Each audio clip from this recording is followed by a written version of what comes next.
Assalamualaikum warahmatullahi wabarakatuh.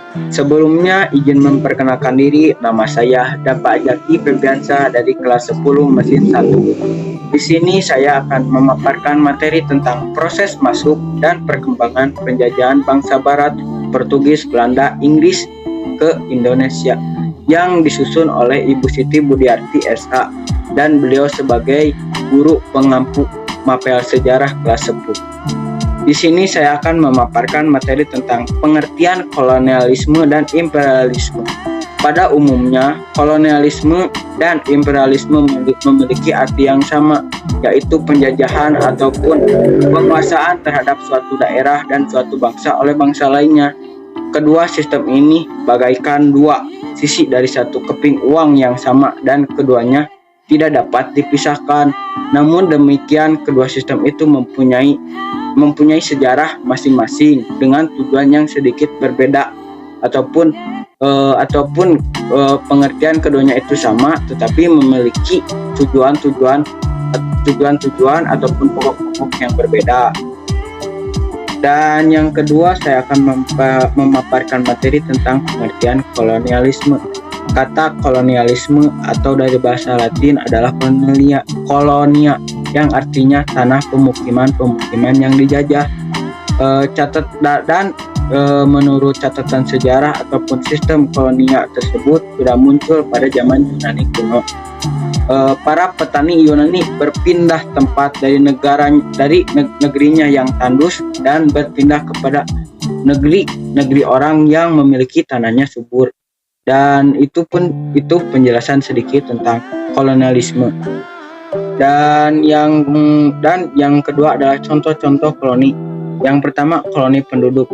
Koloni penduduk adalah koloni yang berpindah dari suatu negara ke negara lainnya. Yang kedua, koloni kelebihan penduduk.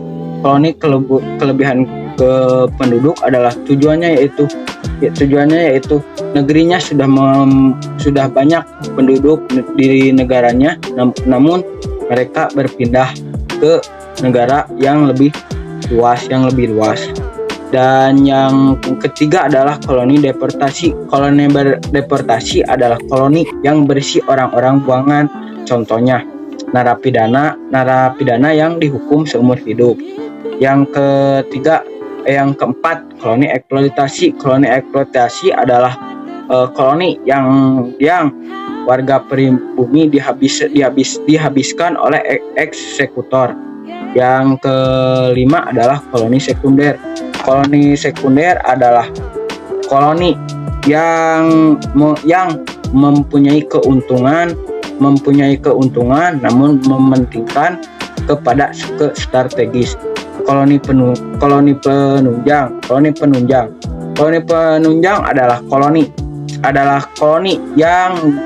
yang sektor pelayarannya dijadikan sumber pangkalan militer. Berdasarkan contoh di atas bahwa koloni adalah suatu paham dari negara yang ingin menjajah negara ataupun menguasai negara ataupun wilayah. Dan di sini juga saya akan memaparkan materi tentang pengertian imperialisme. Kata imperialisme adalah kata dari imperator yang artinya memerintah ataupun imperium yang dapat diartikan sebagai sebuah kerajaan besar dengan memiliki daerah ataupun jangkauan yang amat luas. Contoh Romawi kuno yang daerahnya luas meliputi sekitar Imperium dan Romanium. Sedikit penjelasan tentang imperialisme. Berdasarkan macamnya, macam imperialisme terbagi menjadi dua. Yang pertama, imperialisme kuno. Imperialisme kuno adalah imperialisme yang sebelum revolusi industri yang tujuannya untuk mendapatkan kejayaan ataupun glory. Yang kedua, imperialisme modern ataupun setelah revolusi industri yang tujuannya ialah untuk mengembangkan sektor-sektor ekonomi supaya lebih naik lagi dan supaya lebih berkembang lagi. Yang ketiga saya akan memaparkan tentang materi tentang faktor-faktor yang menyebabkan adanya kolonialisme dan imperialisme adalah yang pertama, faktor kekuasaan. Pada tersebut, imperator menginginkan kekuasaan untuk mempertinggi kebesaran ataupun kejayaan yang disebut juga dengan glory. Yang kedua, faktor ekonomi. Imperator menginginkan kekayaan dari suatu negara yang memiliki sektor pertanian yang banyak dan rempah-rempah yang banyak. Contohnya Indonesia yang dijajah oleh Belanda. Yang keempat adalah faktor ideologi ataupun agama gospel yang menginginkan agar penduduknya dikuasai menganuti ideologi ataupun agamanya yang sama. Yang keempat adalah faktor militer. Imperator menginginkan adanya suatu tempat yang strategis untuk keperluan militer dengan tujuan untuk mempertahankan ataupun untuk memperkembangkan kekuatan militer.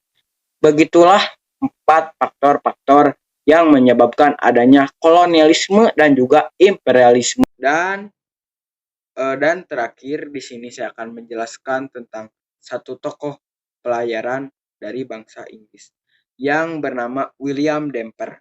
Pada tahun 1668, Dampier melakukan pelayaran dan berhasil mendarat di Australia. Ia terus melanjutkan pelayaran hingga menelusuri pantai ke arah utara. Sekian penjelasan tentang tokoh dari saya. Mohon maaf jika ada kesalahan, baik perkataan maupun perbuatan yang disengaja maupun tidak disengaja. Wassalamualaikum warahmatullahi wabarakatuh.